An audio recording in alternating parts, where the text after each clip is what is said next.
Salut tout le monde. Ce matin, le but du garage.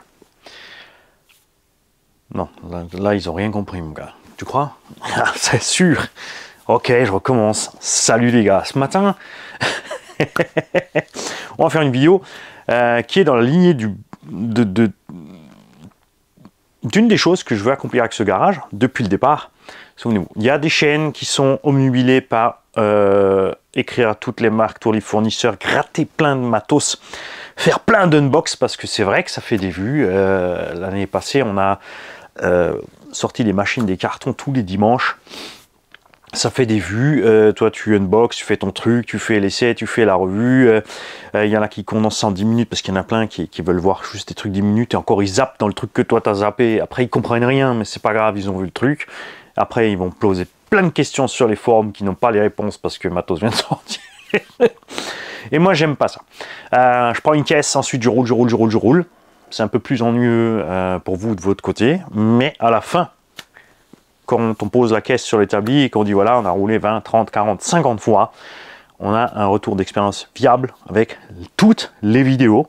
Surtout grâce à tous ceux d'entre vous qui participent sous les vidéos dans les commentaires et qui mettent leur impression, leur façon de rouler, leurs expériences, leurs modifications avec la machine. C'est super important pour moi qu'il n'y ait pas que mon avis. J'aimerais qu'il n'y ait justement mon avis est sur la vidéo, mais en dessous j'aimerais des milliers d'autres avis d'utilisateurs de ces machines, d'accord? C'est vraiment important pour tous ceux qui se pointent là, qui veulent découvrir la chose, qu'ils aient plein d'avis différents. Et comme dit, surtout, très important, il est capital de préciser comment vous roulez votre caisse et sur quel type de terrain. Vous l'avez vu au cours de l'évolution du garage, puisque le garage a évolué sur ça aussi, puisque au départ, il y a un tas de choses qu'on ne comprenait pas par rapport à ce que certains disaient. Et au fur et à mesure, on a vu que le type de terrain exploité, parce que moi je roulais essentiellement dans l'herbe, quelques sauts, de temps en temps on décroche, on fait des sauts de malade, mais c'est pas l'activité principale. On a la forêt, donc qui est très dangereuse et cassante avec les racines et les caillasses. Gravière, c'est un massacre, c'est sûr. Mais c'est marrant. Et donc entre temps, on a essayé des circuits de compète, donc la moquette, l'astro, les trucs glissants, d'autres conditions d'utilisation et d'autres utilisations, d'autres pneumatiques par exemple. Ça change déjà énormément ce qui arrive derrière à la voiture. J'étais donc une fois de plus au Val d'Argent, on a trimballé un paquet de terre et avec nous aujourd'hui, nous avons le retour donc des essais d'engins de tombola en priorité pour vous. J'avais avec moi le Obao 10 SC de JMD 2. Okay. On a mis à bord un moteur 3100 kV. Pour rouler en 2S, j'ai mis un pignon de 15, donc on avait une bonne vitesse. Enfin, j'ai peut-être abusé un petit peu. On s'est retrouvé avec une conso un peu élevée quand même. L'engin a coupé étrangement vite. Vous allez voir sur les vidéos, 8 minutes ou 9 minutes, quelque chose comme ça, on a fait à peine. Le circuit a pas mal de lignes droites, d'accord, mais c'est étrange quand même. J'ai fait aucun diagnostic sur place. J'ai juste branché notre batterie pour voir parce que ça me semblait bizarre quand même. Je me suis dit, on va faire un essai en 3S. Parce que même 3100 kV avec le pignon de 15, même si on aligne un 65-70, on avait quand même une 2S 5000 à bord et donc cette autonomie était vraiment étrange. Ce que je vais voir rapidement,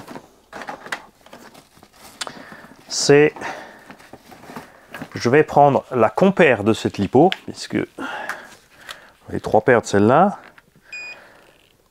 on est à 4.13, 4.12. Ils n'ont pas servi pendant un petit moment.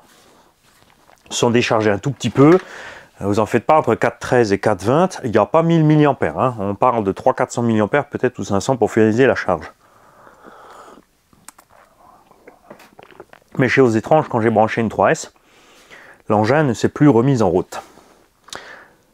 Le câble de l'interrupteur est à l'abri, je me suis dit peut-être que j'ai sectionné ça, non plus.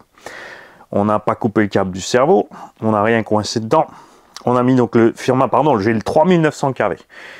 Oui, ça peut expliquer. C'est là où tu t'es trompé, Mani. C'est écrit SPICXC ICM 3300, mais le moteur est un 3900 kV.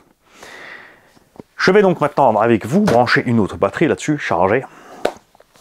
Et nous allons, tu l'avais en main, benet, t'es un benet. Ah mais laisse-moi. Et on a une petite étincelle. Et tout se met en route. Je vais peut-être brancher une batterie défectueuse sur le terrain. La radio. J'avais mis une radio à part sur celui-ci, qui sera donc avec, quand on le fera gagner. Ce sera pas tout de suite, hein. Je vais me prendre le temps. On fera encore quelques essais. Tout fonctionne. Bien. Maintenant, nous allons mesurer la batterie qui était à bord. Non, c'est pas celle-là. Ça, c'est la batterie qui ne fonctionnait pas. Ah ouais, vous étonnez pas. Hein. C'était une DXF 4S qui est devenue une 3S. Excellente qualité, c'est l'hypo DXF. Il n'y a pas de problème. J'hallucine. La batterie est totalement morte. Non, c'est bon. C'est quoi cette affaire? Au contraire, j'avais chargé la veille 4.18, 4.19 partout.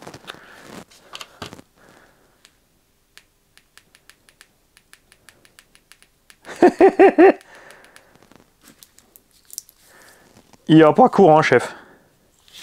Il n'y a pas courant. Donc on a un bug ici entre les câbles d'alimentation et le truc. Donc il faudra l'ouvrir, celle-là.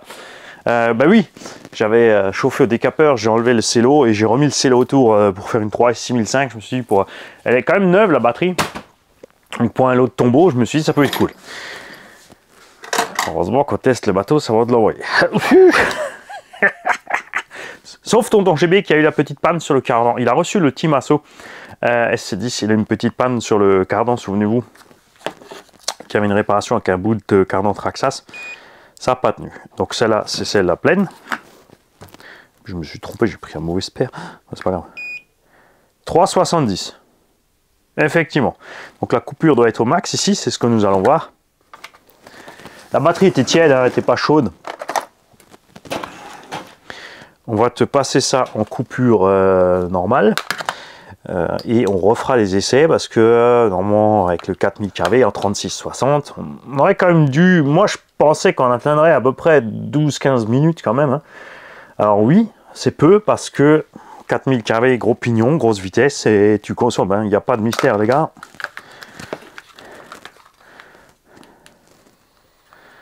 Alors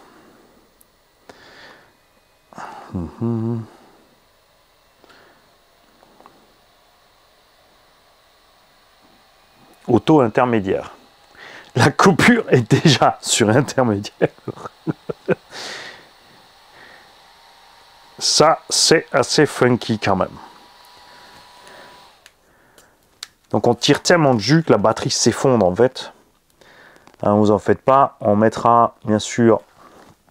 Alors, je m'attendais de la console, mais là on a dépassé, on a mis le pop.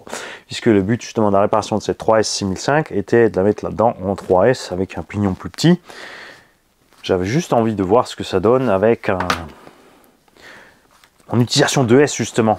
Piscata Goldsheim, la vidéo, faut que je vous prépare la vidéo d'ailleurs. Bientôt sera ouvert un circuit pour ceux les 68 arts, hein, près de Alkirch, un circuit 1/10 moquette pour les buggy, truggy et SC110. Évidemment, les SC110 sont énormes par rapport aux buggy, truggy 110.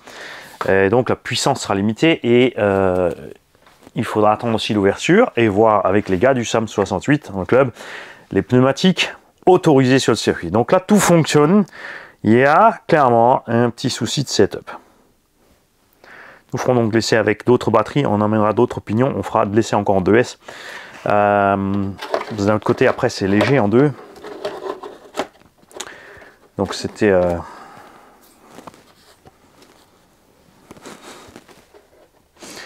C'était chaud en consommation alors. Hein. Du coup, on passera peut-être effectivement sur un 3100 en 3S. On verra ça. Donc là encore des essais à venir. Niveau suspension, si j'ai laissé les réglages suspects de Tonton, ce que j'ai modifié, ce sont les réglages de train.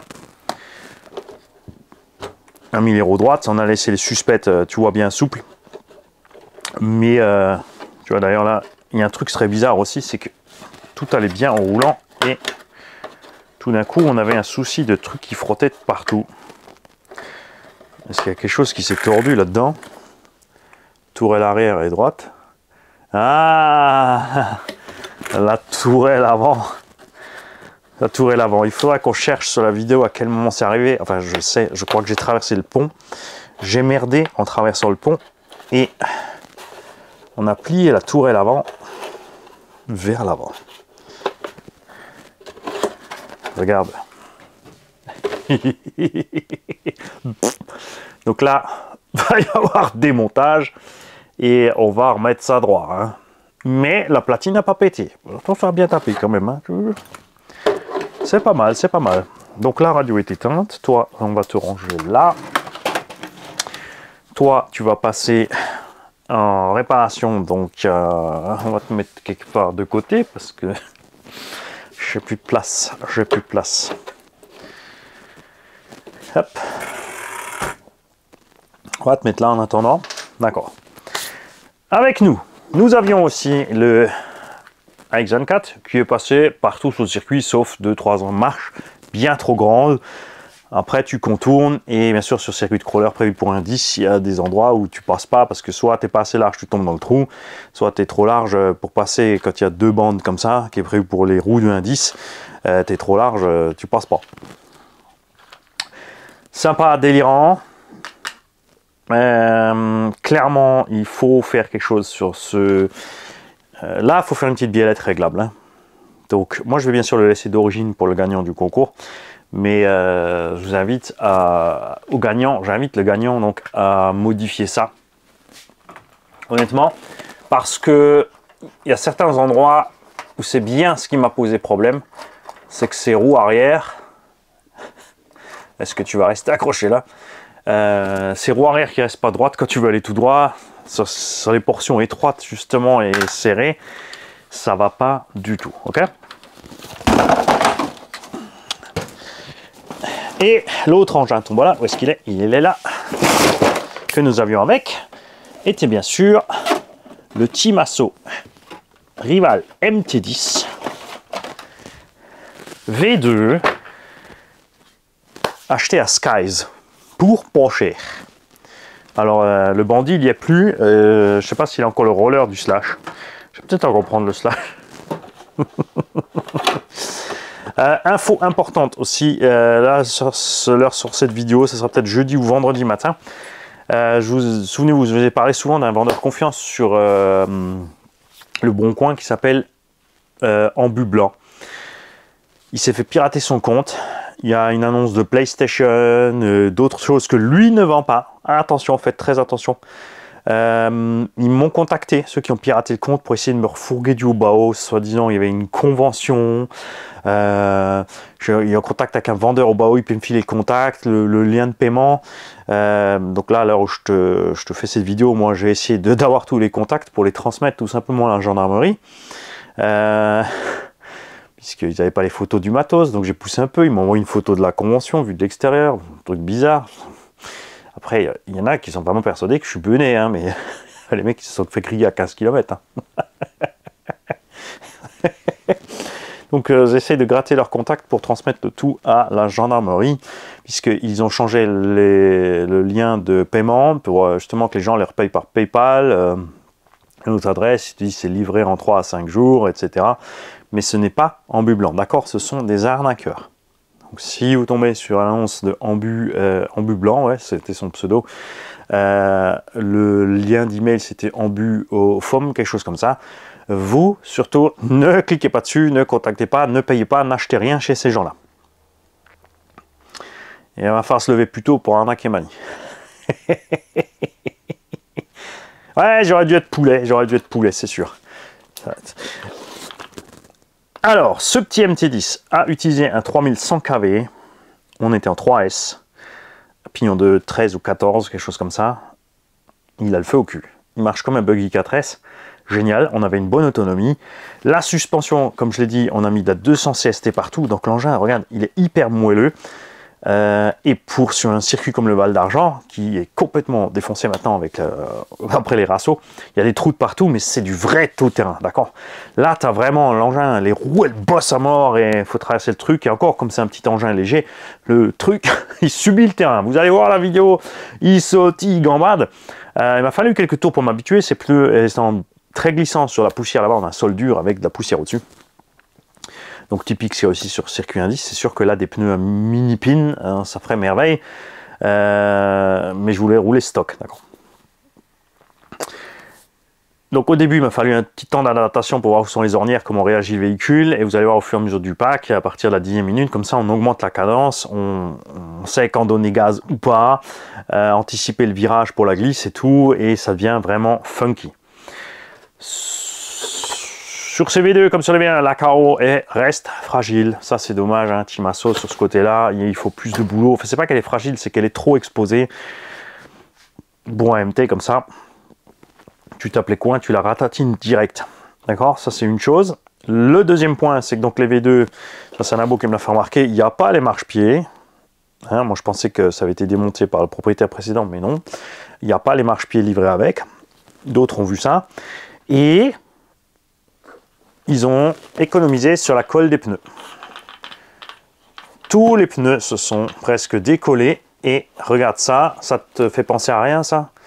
Traxxas, Proline, compagnie. Nouveau procédé de collage par vapeur de colle. Résultat, ben ça tient pas, il n'y a pas assez de colle. Ça c'est dégueulasse. Sur un engin débutant, alors en 2 ça t'arrivera pas, hein, mais même avec le combo d'origine en 3S ça va t'arriver et ça c'est moche, d'accord? Celui-là aussi j'ai prévu une lipo avec. Hein, on verra pour le chargeur, je crois qu'il m'en reste aussi encore. Je privilégie les chargeurs pour les lots des petits engins pour débutants. Avec les 4S, les mecs qui gagneront les engins 4S, ma foi, il faudra qu'ils se débrouillent un petit peu. Je remercie tous ceux qui gagnent des lots et qui précisent j'ai pas besoin de la radio, j'en ai une, j'ai pas besoin du chargeur, j'en ai un. Tu peux le garder pour le lot suivant. Ça, c'est super cool. Après, bien sûr, personne n'est fâché si tu faut le tout et que tu l'offres à quelqu'un qui n'en a pas, justement parce que tu te dis, tiens, je prends le tout.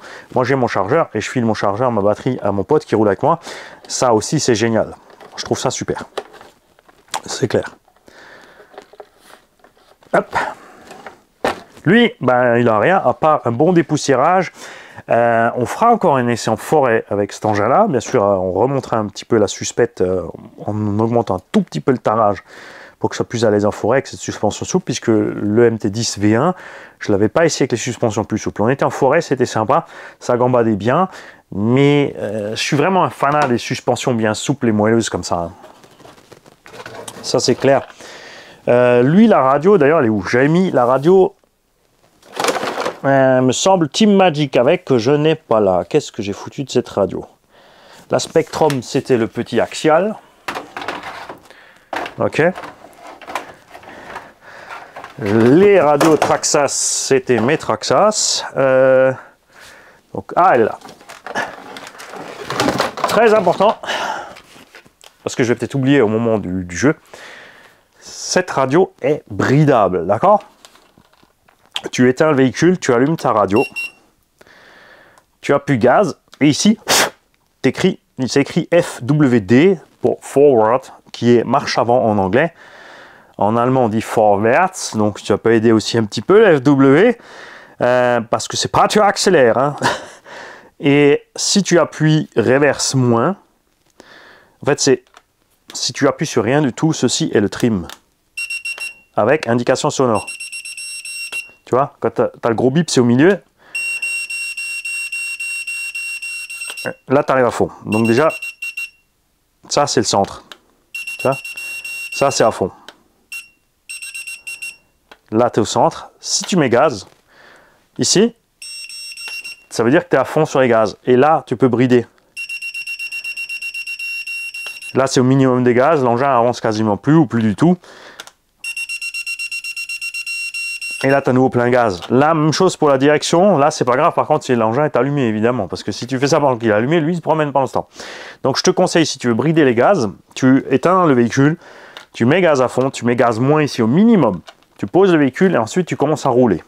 tu appuies un petit peu plus, tu regardes où ça va, un petit peu plus, et tu règles la vitesse pour le petit haut qui veut rouler ou le débutant. C'est pas parce que tu es adulte qu'il faut régler à fond. Ce dimanche au Val d'Argent, on avait avec nous un débutant qui était venu aux portes ouvertes pour discuter avec nous, voir un peu ce qui serait sympa comme véhicule. Donc je lui ai proposé un Obao Hyper VS2, donc il s'est commandé un Obao Hyper VS2 dans sa boutique préférée. Ouais, je ne l'ai pas influencé à acheter quelque part, c'est parce que c'est pas mon genre, d'accord? Je lui ai dit, voilà, tu regardes, batterie, chargeur, machin, il y en a qui font des lots, on contacte un peu partout, et ensuite, tu nous diras ça. Et si tu n'es pas sûr, tu me contactes, et tu me dis, voilà, lui m'a proposé tel prix, je peux te dire, mais attends, regarde là, ça sera un peu moins cher. Donc, il a trouvé son bonheur, et il est venu sur le terrain avec sa radio bridée d'office à 50%. Quelqu'un qui réfléchit, tu vois, parce qu'il n'avait jamais eu de RC, donc il a pris une 6S tout de suite pour être tranquille, comme ça il a l'autonomie, il a la puissance pour plus tard, ça lui évite d'acheter des 4 puis des 6, et bridé à 50%. Pour apprendre à rouler, ça se passe bien. On a toujours bien sûr un peu plus de brutalité à l'axel avec le 6, ça il l'a vu sur le terrain, mais il s'habitue relativement rapidement et ça fait plaisir. Donc j'espère aussi te revoir là-bas au Val d'Argent, ça c'est certain. Donc cette radio, elle ira avec celui-là. Ok. On va rapidement passer sur quels engins j'avais encore avec moi. Est-ce qu'on sépare les trucs? Ouais. On était assez long aussi, on va passer rapidement sur un engin qui n'est pas Tombola, mais sur un engin, hein, parce que il n'y a rien à dire sur cet engin. La vidéo va arriver et vous verrez. DF7. Il n'y a rien à rajouter sur cette caisse. Elle roule, elle roule, elle roule, elle roule. Souvenez-vous, j'ai changé mes huiles de diff centrale et avant. Ce qui m'a donné, vous allez voir arriver une course de SC. Vous allez vous marrer, pourquoi? Parce que on est avec la bande de Joyeux Luron du Val d'Argent. Si vous avez rigolé sur la vidéo de Wattman au SAM 68, vous allez adorer cette vidéo avec ces shortcuts, parce qu'elle est exactement du même acabit, d'accord? On s'est retrouvé avec 4 Yikong DF7, un UDR, un Moyave, un Ray, et c'est tout, je crois. Et un Obao 8SC, j'ai oublié Crystal Dream. Donc, on se retrouve avec tous ces engins sur une grille de départ. Il y a eu un petit décalage entre le Moyave, le Ray, et parce qu'ils se sont switchés à un moment donné. Parce qu'il y en a un qui n'était pas prêt en même temps que l'autre. Du grand n'importe quoi, on s'est fendu la gueule. Mais je veux dire, c'est DF7. Les autres pilotes de DF7 avaient tous des UDR avant. Et à l'unanimité, c'est sûr que le UDR, voilà, il est beau, mais DF7 à conduire, ça passe mieux. Les images ne mentent pas, vous allez voir. Sur le UDR, il y a Blades Bud, donc le grand vizir du club, et bien sûr, il s'est roulé. Donc vous verrez que l'UDR s'en sort bien par rapport aux autres. Après, il s'est fait manger par Mani, comme ça. Évidemment, je dis pas que j'ai roulé. Si, c'est fair play. T'as pas gagné, t'as pas gardé ta ligne droite, c'est pas ma faute. On était parallèles. D'un coup, t'es parti en cahouette. Comment ça, j'ai mis un coup de volant? Ouais, il y a des petits coups comme ça. Alors, vous allez voir. La vidéo, elle est géniale. En tout cas, donc, si tu te demandes pourquoi Mani avec ce DF7 est passé devant tous les autres, parce que en un tour, j'ai grillé tout le monde. J'ai bouffé un tour à tout le monde au bout du deuxième. Pourquoi? Pas parce que... Alors, il n'y en a aucun de nous qui allait plus vite que l'autre. On avait tous plus ou moins la même vitesse. L'avantage que celui-là a sur le UDR, bah, c'est qu'il est plus facile à piloter. Il a un poil plus large que le UDR. Et je ne sais pas si ça vient de la répartition des masses. Cette suspension du UDR est très souple aussi. Après, il y a les barres stables qui rentrent en compte, évidemment, et les pneumatiques. D'accord? Encore, le UDR a des pneus aussi relativement durs, comme celui-là. Donc, ça allait bien. Ça, c'était le désavantage du Moyave. C'était les pneus trop souples, avec énormément de crampons dans les virages, beaucoup d'accroches aussi. Les Rays, ils ont fait ce qu'ils ont pu, ils ont subi. C'est de l'humour, évidemment. Mais... pourquoi celui-là est mieux que les 3 autres DF7?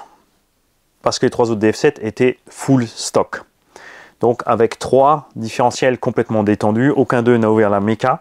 2 différentiels complètement détendus et pas de diff à l'arrière. Comme on était sur un terrain dur et glissant, le diff arrière m'a permis, moi, d'avoir plus de facilité dans les virages pour pas trop survirer, parce que eux ils surviraient un peu plus dans les virages, donc ils devaient doser un peu plus dans le virage. Moi, je pouvais rentrer un peu plus franchement dans le virage, sortir, pardon. La rentrée, c'est pareil, parce que tu te retrouves à rouler boulet, hein, ça reste des shortcuts.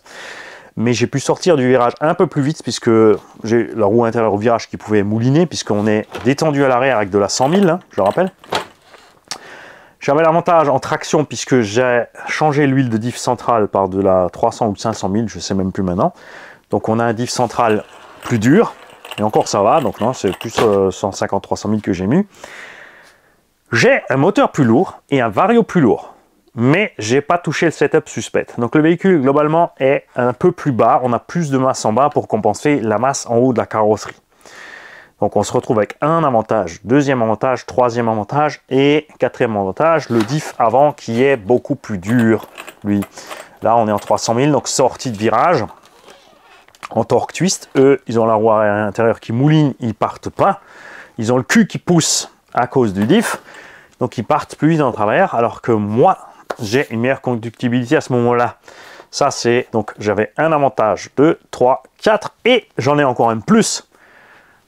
Le cinquième étant que mes pneus sont déjà un peu plus bouffés que eux. J'avais un peu moins de grippe. Donc j'ai augmenté ma traction de par mes diffs plus durs, mon autre répartition des masses. Et j'arrivais donc à faire glisser plus facilement les 4 fers que eux, surtout en virage. Donc le grip latéral moindre. Ça aide. Et j'ai encore un tout petit mini avantage, c'est qu'ils ont tous la même carrosserie, sauf moi. On a donc pu mieux identifier mon véhicule dans la mêlée et surtout dans la poussière. On va venir aussi sur cette carreau LB Painting, quelque chose d'important à vous montrer. On a pris un gros tilt ici sur l'avant qui m'a plié la carreau, vous allez voir dans la vidéo, elle a plopé, elle s'est inversée ici, on a une bosse. Souvenez-vous, sur la première, j'avais fait ça de ce côté-là. D'accord ? Et ben, tu vas voir que à l'intérieur, niveau sous-couche, rien n'a bougé. Regarde ça, j'ai pas le moindre défaut dans la peinture, elle n'a pas craqué, d'accord? Pourtant, l'impact, tu vois ici, on a une sacrée bosse, tu vois bien la lumière là, on est bien violent. Tu verras sur la vidéo, elle était carrément à l'envers. On en a un qu'un pneu qui m'a fait burner le pneu sur la carreau, elle a résisté. À l'arrière, évidemment, en SC, tu frottes. Il y a un endroit où c'est inévitable, toujours dans les ailes, ici les roues vont frotter les ailes, ils vont te rendre la carreau transparente, mais c'est tout, point barre. C'est pas la peine de se donner du mal à essayer de ne pas faire frotter les roues. Si tu brides ton chemin de suspension pour pas aller frotter, l'engin va baigner encore plus vite parce qu'il ne pourra pas se comprimer pleinement sur ses suspensions. Et à la moindre bosse qui sera dans le virage, c'est le problème des LOSI. Il y en a quand même qui m'ont sorti, des Américains, hein, qui m'ont dit « Ouais, tu racontes la merde avec LOSI, c'est grâce aux butées de suspension qu'ils ont une bien meilleure tenue de route. » Quand tu as une butée de suspension, tu vois là, l'engin, il descend bas, il peut baigner beaucoup. Maintenant, imagine, je te bride cette roue à 1 cm avant qu'elle arrive ici. Donc l'engin va être là, ça va buter et il va baigner encore plus vite parce qu'il ne peut pas tanguer. Au moment, quand tu es sur une route plate, ça va t'aider. Mais quand tu seras dans le TT, avec la pauvre petite pierre au milieu, en plein dans le virage, bye bye, tu vas partir en couille sévère. C'est là que ça coince. Ok. Donc celui-là, vous allez en voir plein encore des runs, puisque là on a passé la vingtaine de packs, il n'y a rien à dire. J'ai toujours mes roulements d'origine. Comme dit, on est un peu plus lourd, on a essayé plein de moteurs différents. Je suis toujours en 6, hein. Je suis pas en 8S. On n'a toujours pas changé le soufflet. Le roulement de pont arrière entrée est toujours pas mort. D'accord? Bon, le souffle, il protège quand même un peu, hein, mais il est quand même plus exposé que ce qui serait si le soufflet était complètement fermé. D'accord? Mais ça va toujours. On n'a toujours pas d'usure ici sur cette noix. Voilà, un engin, une fois de plus, sorti de la boîte. On commence à en avoir quand même quelques-uns, hein, depuis 2-3 ans, qui sortit de la boîte font notre bonheur du début à la fin. C'est quand même pas mal. Alors celui-là, je le vendrai pas tout de suite, hein. J'attends bien sûr avec impatience l'arrivée du GB7, ils ont appelé ça GB7, qui est le Ultra 4 Bronco. Le Ultra 4 est plus large de quelques centimètres. Il a des roues 1 centimètre plus grandes en diamètre. Et ensuite, je vais peut-être garder les deux parce que ça me fera un SC et un Ultra 4. Bien sûr, on a la même architecture de base avec un pont arrière suspension triangulée. Ça sera une autre conduite et pour autre type de terrain. Parce que celui-là, j'aime pas spécialement le rouler dans la forêt. Et super sur les terrains dégagés, prairies ou justement Val d'Argent.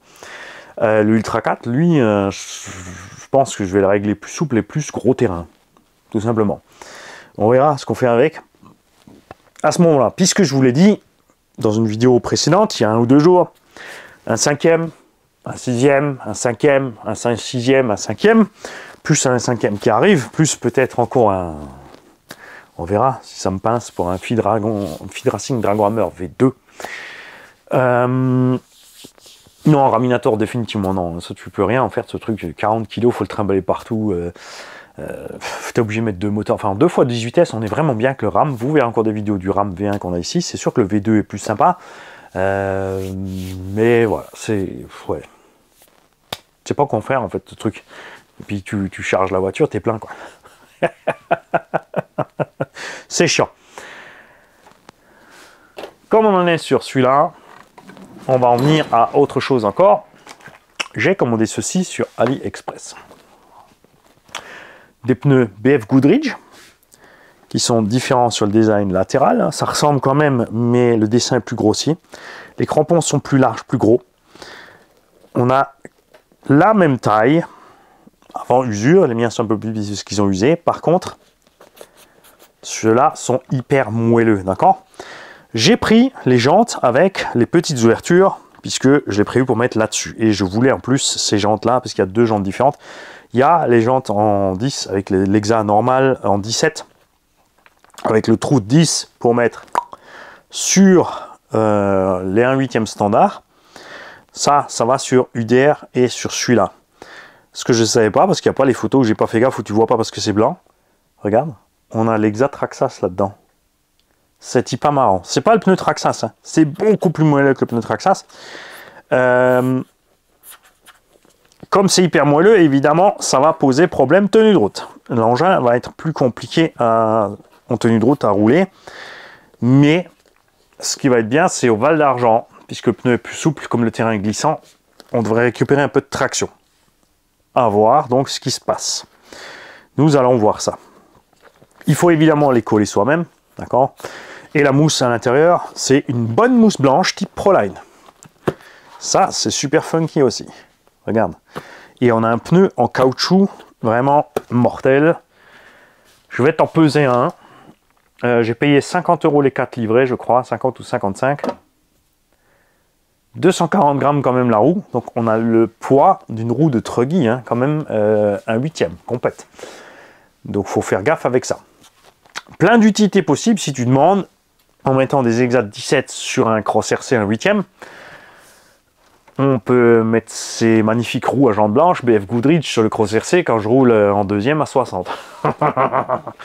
En crapahutage, pourrait s'en sortir aussi, intéressant donc avec la taille basse à l'intérieur et la taille haute à l'extérieur. Ça pourrait être une expérience sympa sur cet engin-là. Comme c'est bien moelleux aussi dans le tout-terrain, ça peut être sympa sur tout ce qui est engin à raquage, un 8e évidemment, pour pas aller frotter la carreau, parce que comme c'est un peu plus moelleux, je pense quand même qu'ils vont ballonner un petit peu. Je suis en train de chercher où je peux les mettre.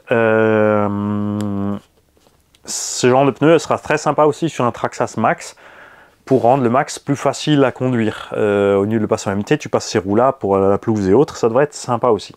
Donc on verra ça, il y a plein d'utilités possibles, de choses à faire avec cet engin. Tu peux faire un truc aussi pour les fanas de prendre un Summit et de mettre des triangles de Slayer dessus.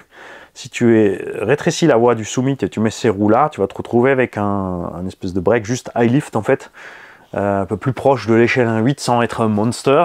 Il y en a plein qui aiment ça, moi j'aime pas, mais bon, c'est le genre de pneumatique que tu peux utiliser là. Sur quoi on pourrait le tester encore? J'ai plus assez d'engins de cette taille-là, et de toute façon, comme je vous ai dit, un 5e, on va dégager une partie du matos ici. C'est clair, on va rester en échelle entre 1.7 et 1.5. 1.5 à part, bon, il y a la MCD et l'autre qui arrive. Et oui, celle-là aussi, c'est une 1.5. Mais bon, celle-là, elle est compacte, vous allez voir. C'est une 1.5 compacte quand même. Je parle trop, mon café est froid et j'ai pas mis ma plage chauffante en route. Donc je vais vous laisser là. On fera un autre épisode pour les autres véhicules utilisés. On va, pareil, hein, j'avais les mignons avec. On va en causer pour l'utilisation. Entre circuit, freeride, bash. Attention, on va profiter justement parce que on a toujours en Truggy 1.8 RTR ou entrée de gamme, accessible à tous. On a des engins qui sont OK pour faire certaines choses, mais pas d'autres. Et il y en a un ou deux qui s'en sortent mieux sur d'autres trucs, même si c'est pas glorieux. Et c'est bien là où ça coince. C'est bien là où ça coince. C'est le problème. C'est qu'on reste coincé à ce niveau-là. Et à un moment, il y a un peu du mieux, mais avec un prix absolument délirant. Donc on va l'intégrer aussi à cette vidéo. Je l'ai mis où? Il est là au-dessous. Donc on fera ça demain. Ou l'inverse. Vous aurez peut-être vu, ou demain, après-demain. Je sais pas, ça dépend comme je te tourne les vidéos.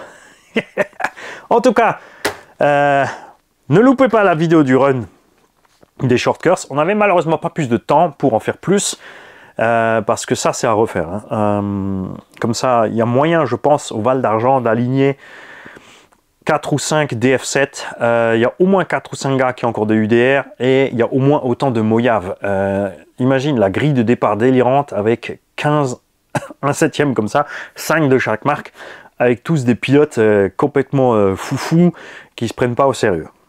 Pur bonheur. Salut.